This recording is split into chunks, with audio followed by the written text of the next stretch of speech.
घर से निकलना बंद कर दूंगा, असदुद्दीन अवैसी साहब घर से निकलना बंद करा दूंगा, ये इख्तियारात आपको कौन दिए? अरे लिफाफों पे जिंदगी गुजारने वालों, शर्म से डूब मरो तुम। बहुत बोल सकता हूं, याद रखो, मेरी जबान को लगाम नहीं है। तुम्हारा घर से निकलना महाल कर दूंगा अब मैं यहां पे। अरे आप एक 2 कौड़ी के 2 गली के लीडर, आप एक हैदराबाद के चार मीनार के 4 रोडों के आप एमपी, और असदुद्दीन अवैसी साहब, इतने पावर्स आपके पास कौन दिया आपको? मैं नहीं समझता। इतने पावर्स खाली भारतीय जनता पार्टी के पास है कि वो मौलाना को जेल में डालेंगे, मौलाना को घर से निकलने नहीं देंगे। आपको इतने पावर्स मोदी जी कैसा दे दिए? क्या मोदी जी के पावर शेयरिंग में है? आप इतनी बड़ी गुस्ताखी कि आप मौलाना सज्जाद नोमानी साहब के बारे में बात कर रहे हैं। आप मौलाना सज्जाद नोमानी साहब की तारीख जानते हैं क्या लोग? मैं किसी की यानी नेकी बयान करने के लिए यहां नहीं बैठा, लेकिन इतना जरूर कह दूं कि इशा की नमाज के वजू से फजर की नमाज पढ़े जाने वाली शख्सियत मौलाना सज्जाद नोमानी है। मैं बस इतना कहूं, मौलाना सज्जाद नोमानी साहब ने क्या बयान दिया था महाराष्ट्र के इलेक्शन में? असल किस बात की तकलीफ है आप जानते हैं?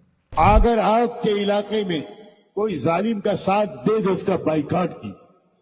मुझे मालूम है लोकसभा के इलेक्शन में आपके कुछ लोगों ने बीजेपी का साथ दिया था। ऐसे लोगों का हुक्का पानी बंद होना चाहिए, ऐसे लोगों का सोशल बाइकआउट होना चाहिए। इस बात की तकलीफ हुई, वो इनडायरेक्टली आप पर निशाना था।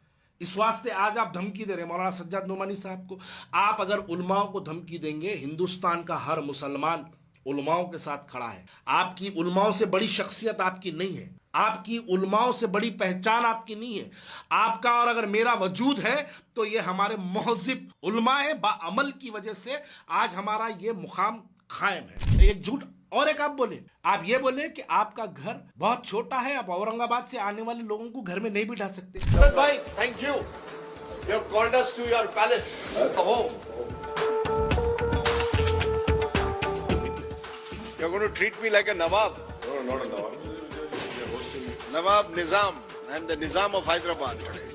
झूठ की बात को तायद करने वालों, क्या जो लोग असदुद्दीन अवैसी के घर को गए, क्या उनका दीवान खाने में 25 आदमी को बिठाने की जगह नहीं है उनके पास? मेरे पास कई ऐसे तस्वीर है जो मैं असदुद्दीन अवैसी के दीवान खाने में बैठा हूं। मैं जानता हूं कि उस दीवान खाने में कितने लोग बैठ सकते। सोफों पर अगर बैठे भी तो 50 आदमी बैठ सकते। इस्माइल साहब मालेगांव के एमएलए, मेरे इस सवाल का जवाब दो। अगर आप में ईमान का एक खतरा अगर बाकी है तो आप इस बात का जवाब दो, क्या इस्लाम में किसी तरीके से इस्लाम में सूद जायज है?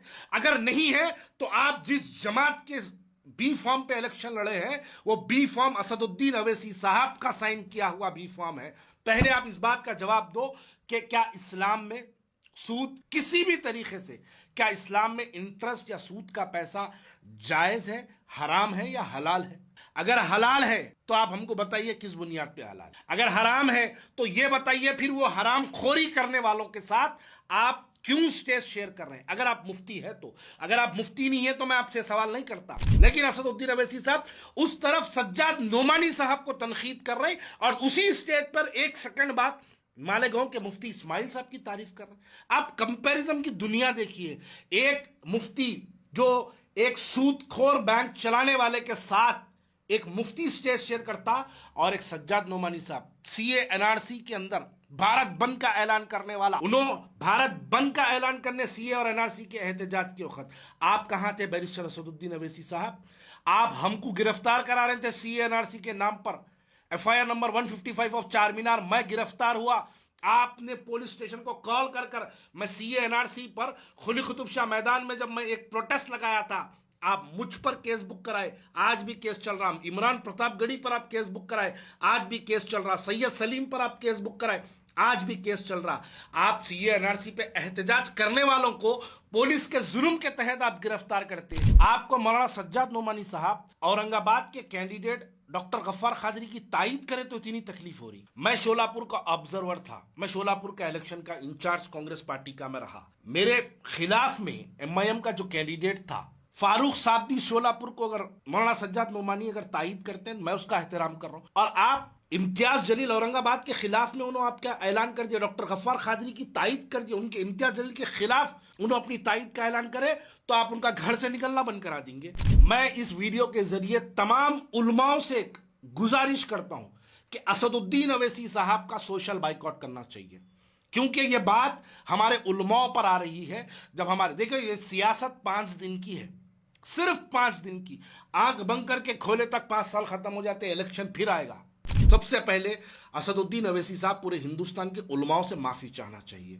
वो इसलिए माफी चाहना चाहिए क्योंकि एक सज्जाद नोमानी साहब की तौहीन हिंदुस्तान के पूरे उलमाओं की तौहीन है, और उलमाओं की तौहीन हिंदुस्तान का मुसलमान बर्दाश्त नहीं करेगा। मैं इस वीडियो के जरिए तमाम हिंदुस्तान के जितने लोग मेरी इस वीडियो को सुन रहे हैं, उनसे मैं गुजारिश कर रहा हूं कि ये दो राह चेहरों को पहचानो।